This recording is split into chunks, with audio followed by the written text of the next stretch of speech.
Bonjour tout le monde et bienvenue à maintenant ce qui s'appelle encore une fois Courtside FM, qui est le podcast de basketball à suivre au Québec absolument si vous voulez savoir tout sur le basketball, surtout ce qui s'est passé dans la dernière semaine.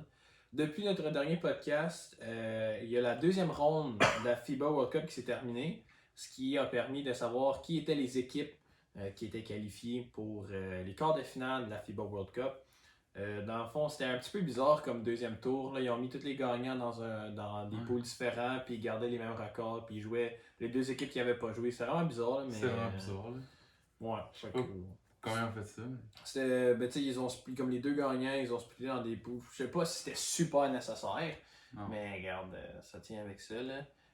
Fait que là, dans le fond, les teams qui ont été qualifiés, déjà, là, on va commencer avec la première, l'Italie. Moi, ça m'a vraiment surpris, considérant qu'elle a perdu contre la République dominicaine, qui eux autres sont pas qualifiés, justement.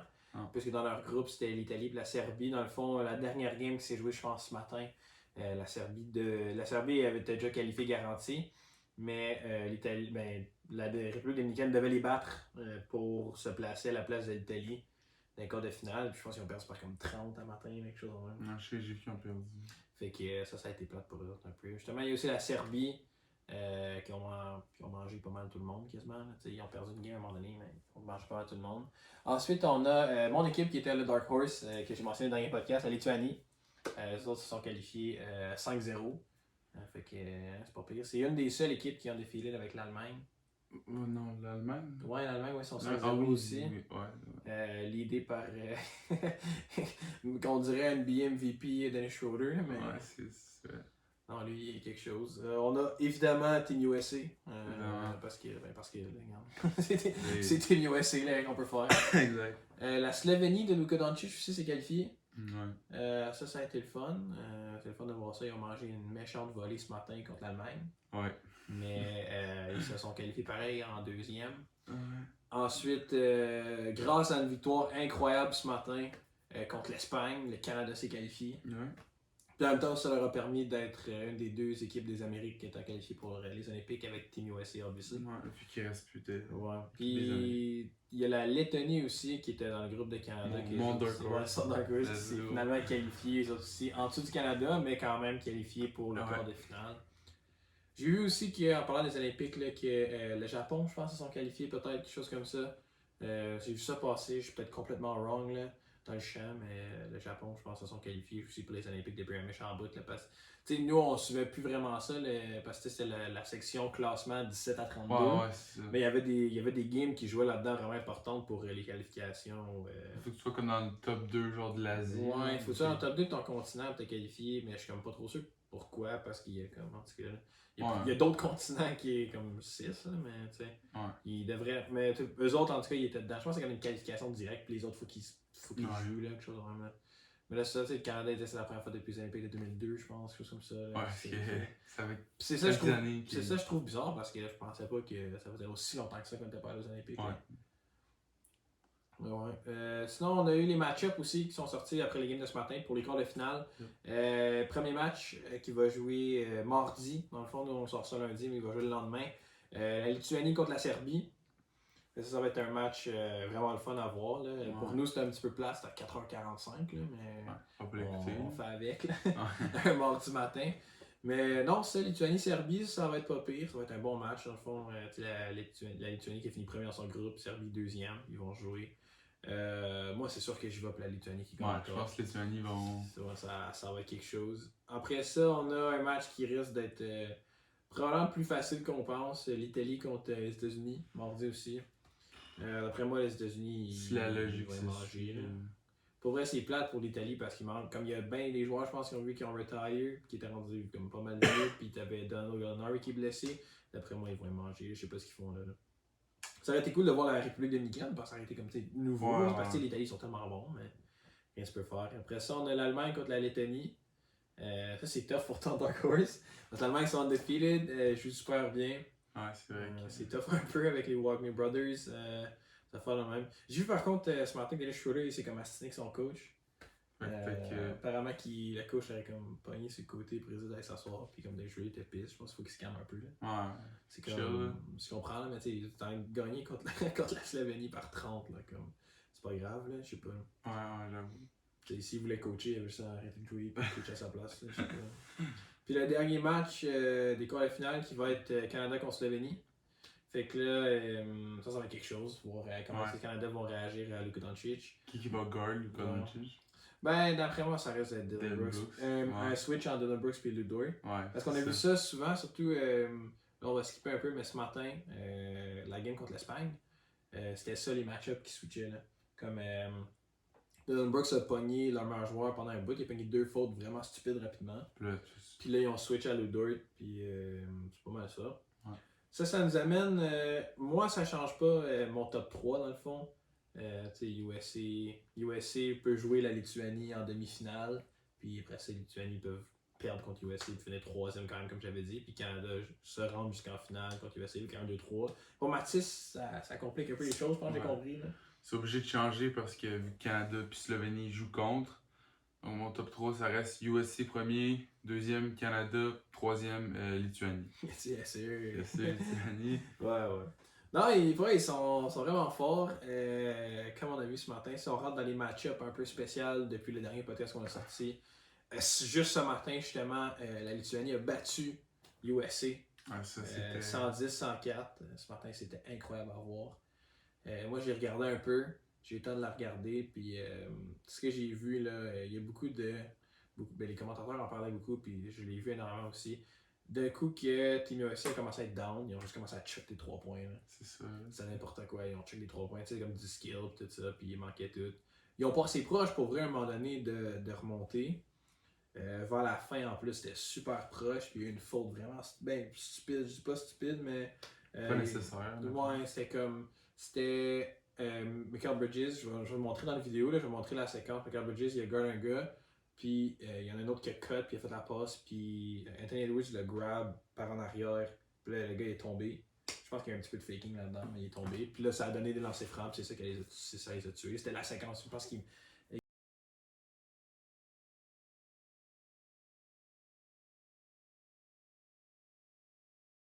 USA perdait par 3, puis si les pleurs à ça. La Lituanie a décidé de challenge la faute pour une antisportive. Ça, c'était d'après moi vraiment stupide. Parce qu'on dirait vraiment qu'il avait juste trébuché. S'il avait juste trébuché, la Lituanie aurait perdu son challenge plus le ballon. Plus un time-out. Ouais, fait ça, mais finalement, il y avait eu la faute que les autres on voyait pas de notre homme. Puis c'était un bon call, mais surtout qu'ils n'ont pas collé d'antisportive là-dessus parce qu'il l'a pogné comme. Il l'a pogné avant qu'il y ait le ballon, quelque chose de vraiment. Puis après ça, si on va dans les match-ups encore plus spéciaux, ça a été la surprise de pas mal tout le monde. Le Brésil, qu'on a mentionné tantôt, qui ne s'est pas qualifié pour les quarts de finale, a battu le Canada dans le début du deuxième tour pour leur première game, le vendredi 69-65. Ça, c'est pourri, là. C'était impressionnant, moi je pensais pas. Je pense qu'ils n'ont même pas de gars de la NBA. Non. Ah non, ils ont. Je l'ai posté dans ma story là, Bruno Caboclo. Ok, ouais. Mais je pense pas qu'il joue encore lui. C'est juste un. C'est un vieux nom NBA. Puis. Ça. Au moins ils sont qualifiés en quart de finale. Si à cause de ça. Perdre contre le Brésil, c'est impressionnant. Ouais. Non, parce que, écoute, ça a changé pas mal de choses sur l'aspect que tout le monde avait du Canada. Parce que, tu sais, ils avaient mangé leur groupe, qui était un groupe difficile, avec la France, la Lettonie, tout ça. Ouais. Ils ont mangé leur groupe, et moi, j'étais comme, c'est fantastique. C'est sûr qu'ils vont battre le Brésil. Tu rentres dans le deuxième stage, puis tu perds contre le Brésil. Ouais. Ah, non, j'étais impressionné, là, pour vrai. Puis c'est surtout qu'il a pourri défensivement, là, cette game-là. Ben, ils ont peut-être juste pris l'équipe à vers la fin, ben, tu sais, toute la game, t'es pas tant pourri défensivement si tu peux laisser juste 69 points. Ouais. Mais en même temps, comme à la fin, il y a des baskets. Là. Tu sais, notre meilleur défenseur qui est Dylan Brooks s'est fait scorer dessus comme 3 fois par un whoever, je sais pas qui. Là. Fait que, ça a été tough un peu. C'est la seule chose qu'on peut faire avec ça. Là. Ouais. T'avais-tu des stats toi, pour ça, quelque chose que t'as vu? Des stats sont bien. Contre le Brésil, nos 2 gars de la NBA à part SGA. Dylan Brooks, il a fait 2 points. Barrett, il a fait 4 points. Puis le frère de SGA, je me rappelle plus exactement il a fait combien de points, mais il a fait genre 4 points aussi. Fait que, c'est des gars d'NBA, puis ouais. Quand tu regardes l'NBA, ils font ça. Là. Mais pour l'avoir regardé, cette game-là un peu, j'ai trouvé que le Canada a arrêté de jouer en équipe. Comparé au Brésil. C'est surtout que le Brésil, comme, il avait l'air tellement bien, comme c'est con, mais il avait l'air tellement bien coaché. Là. Genre la balle qui bougeait, des bons plays, comme c'était vraiment fantastique. Comme le Brésil dans ce game-là a définitivement été la meilleure équipe de basket. Ouais, mais c'est quand t'as moins des bons joueurs, des fois. T'as pas le choix. Ouais. T'as pas le choix de bouger la balle pour scorer. Mais c'est ça qui arrive. Tu peux pas juste faire du ISO toute la game. Tu peux pas faire comme Team USA. Le Canada, ils font un peu de ISO, mais tu sais, ça marche pas tout le temps. Non. Comme on a vu justement en perdant contre le Brésil. Non, ça. Ouais. Mais une chose que j'ai remarqué avec le Canada puis le Brésil aussi, justement. Pas le Brésil, Team USA. Je trouve qu'ils sont, comparés au restant des équipes, sont extrêmement petits. Surtout, ils se font out-rebound constamment. Là. C'est n'importe quoi. Le Team USA ce matin, ils se sont fait out-rebound comme 20 rebonds. Même Canada ce matin, quand ils ont gagné contre l'Espagne, c'était la même chose. Les bigs des USA ont vraiment pas bien joué. Là. Genre, j'ai checké les stats. Ben, c'est dur. Anthony Edwards, non pas Anthony Edwards. Jaren Jackson, il fait genre 2 points, 2 rebonds. Ouais, non, lui, il a une World Cup de merde, pour vrai. Il a vraiment pas de belle World Cup, puis surtout. Mais c'est complètement, tu sais, on en mentionne tout à l'heure, la défensive dans la FIBA est tellement différente. Là. Fait que, tu sais, pour lui, même s'il a gagné Defensive Player of the Year, même s'il y a eu des talks about booster les stats à Memphis, c'est complètement différent quand tu arrives dans la FIBA, parce que c'est tellement des règlements différents.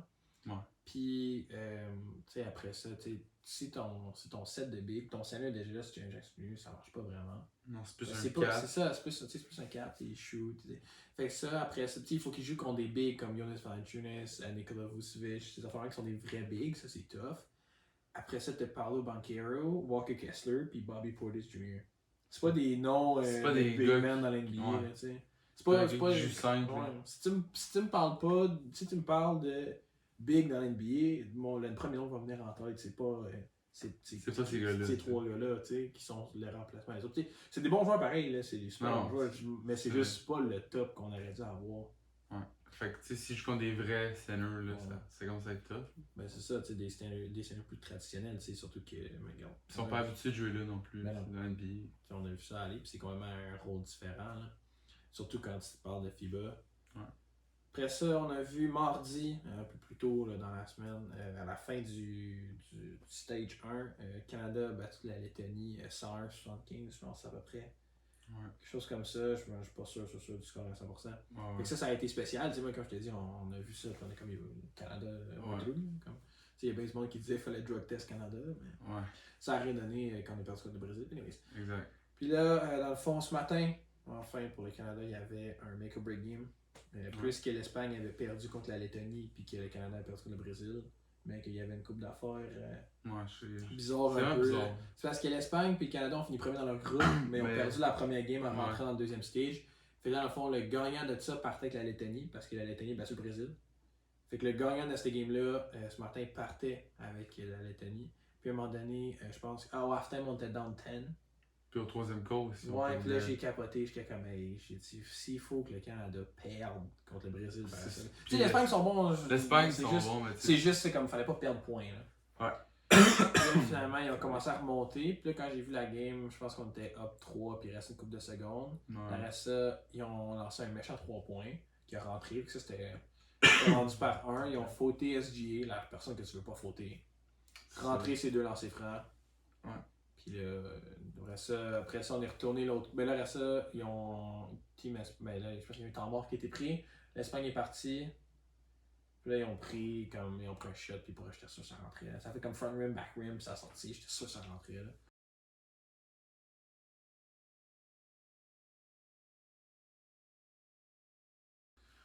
Je sais pas que ça aurait eu l'air en overtime parce qu'on avait le momentum, techniquement, Team Canada, mais je sais pas ce que ça aurait eu l'air. Là, ici, j'ai écrit que les gars qui ont pas bien joué contre le Brésil, ils ont juste step up. T'sais, Brooks, 22 points. Barrett, 16. SGA, 30, comme à chaque game un peu. Là, lui, c'est pas le choix. Lui, c'est plus une surprise. Là, mais une chose que j'ai remarqué, justement, si on parle des gars qui ont bien joué, qui ont mal joué avant, j'ai remarqué RJ Barrett, ça va aussi bien que dans NBA, puis ça veut dire que ça va pas bien, ça, pour lui. Là. Parce que les Knicks, ça va pas super bien comme on a vu. Puis là, maintenant, tu sais. Ben, tu sais, il fait des points, mais ça va Ouais. pas. Là. Mais il y a aussi plein des fois, ce que je vois, comme la game contre le Brésil, justement, il a quasiment pas. Ben, je pense qu'il a fait 2 points, 4 points, mais c'est parce qu'il prend pas de 4 shot. points. Il prend pas de shot. Il a pris comme 3 shots de toute la game ou 4 shots. Fait que C'est comme t'es un joueur de l'NBA, tu sais, t'as été comme. T'as été un high pick. Troisième. C'est ça, il y a une couple d'années. Puis comme là, on te prend Team Canada parce qu'on est vraiment excité. Puis là, oui, ça va mal un peu avec les Knicks, mais là, tu sais, c'est temps de revenir, tu sais. Puis C'est finalement, un tu sais, des avec- top joueurs. Là.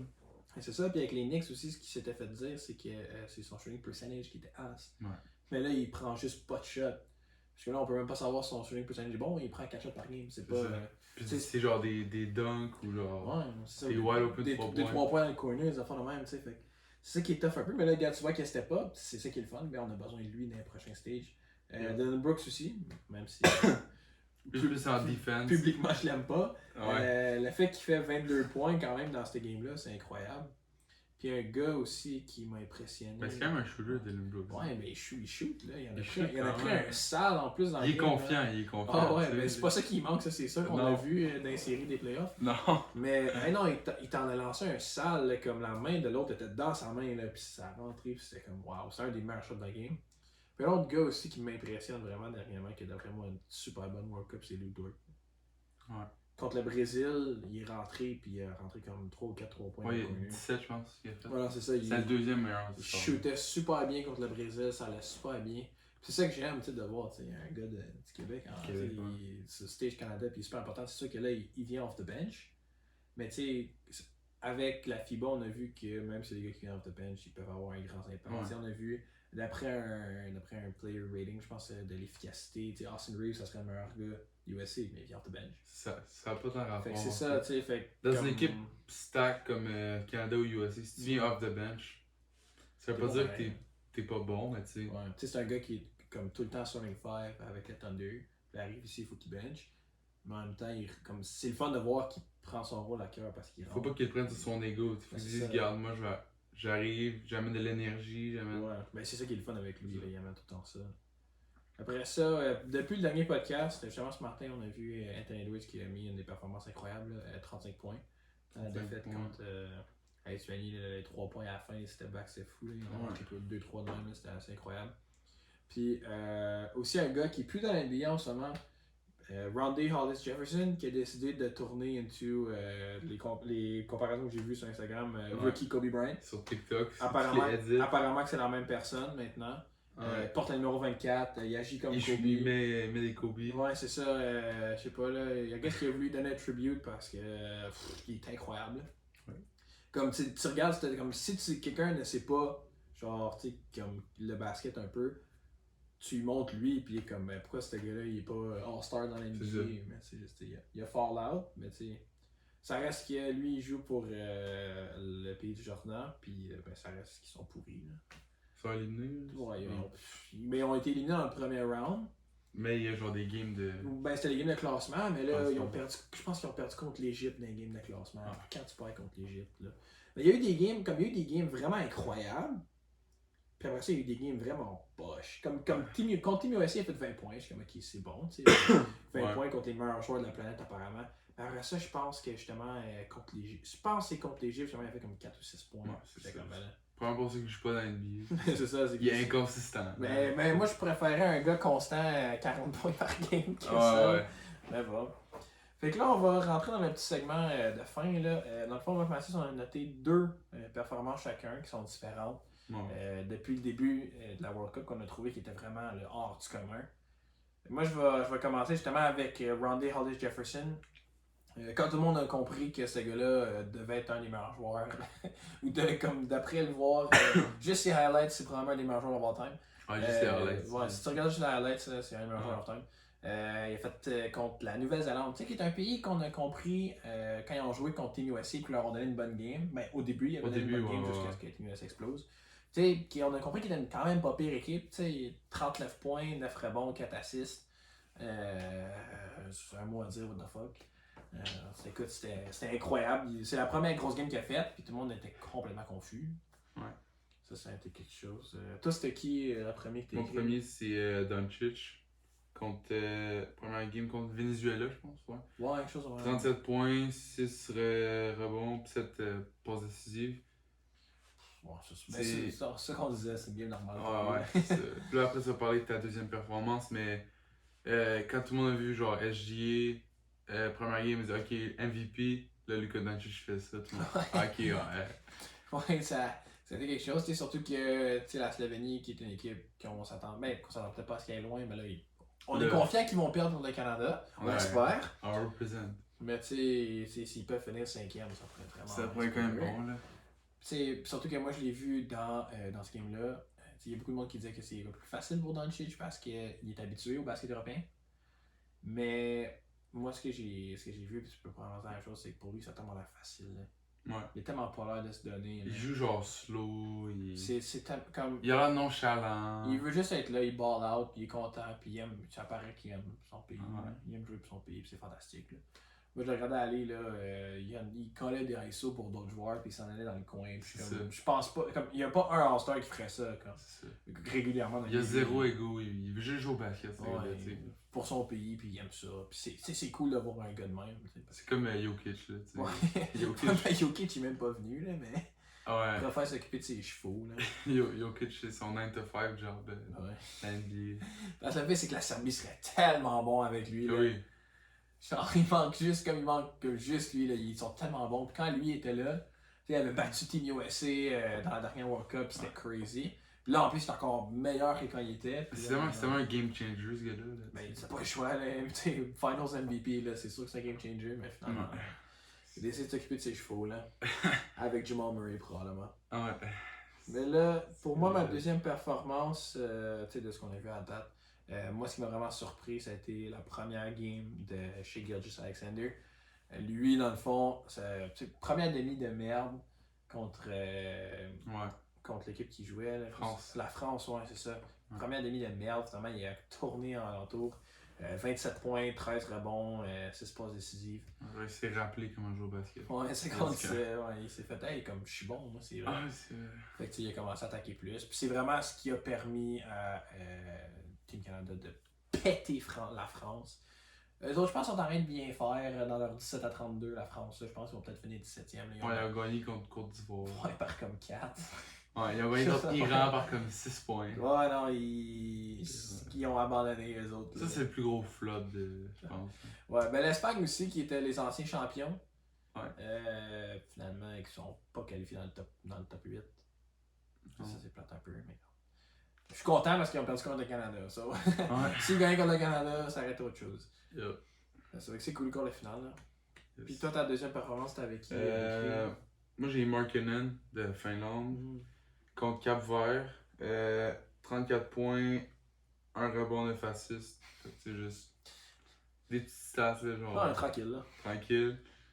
Mais. Ouais, mais tu sais, lui, c'est le fun. C'est peut-être passé un peu inaperçu. Mais... Ouais, sa Finlande sont pourris. Là. Ouais. En plus, je joue contre Cap-Vert qui est encore plus pourri. Cap-Vert, ça, c'est poche. Non, non, c'est ça, lui, c'est le fun, on avait explosé, puis il y avait du monde qui disait que comme la Finlande allait être une équipe vraiment surprise. Puis qu'il allait, je pense qu'il disait, il y avait bien du talk là-dessus que ça allait être une équipe surprise. Puis qu'il allait, tu sais, que Markkanen était le meilleur joueur dans ce tournoi-là. Ouais. Parce que Luka Doncic au début c'était pas sûr. Ouais. Fait que c'est ça, puis il a toujours été impressionnant, mais bon, ça n'a rien donné. Ouais, il est pas habitué de carry une équipe toute seule. Ouais, mais quand il joue avec le Jazz, c'est moins pire. Ouais, c'est vraiment, c'est moins pire, c'est sûr, mais tu sais. Il était bon, surtout le Jazz, ils nous ont surpris au début de l'année. Ouais, ça, puis. Finalement, ils ont floppé. Mais... Parenthèse à l'autre podcast, on disait, Kelly Olynyk qui joue. Ouais, il joue pour le Jazz, ouais. J'avais checké après le podcast. Je l'ai spoté, là, j'étais comme, on savait pas où est-ce qu'il jouait là. Là, on le sait. Là, on a l'air de moins des casuals. Ouais, un petit peu, Mais ouais.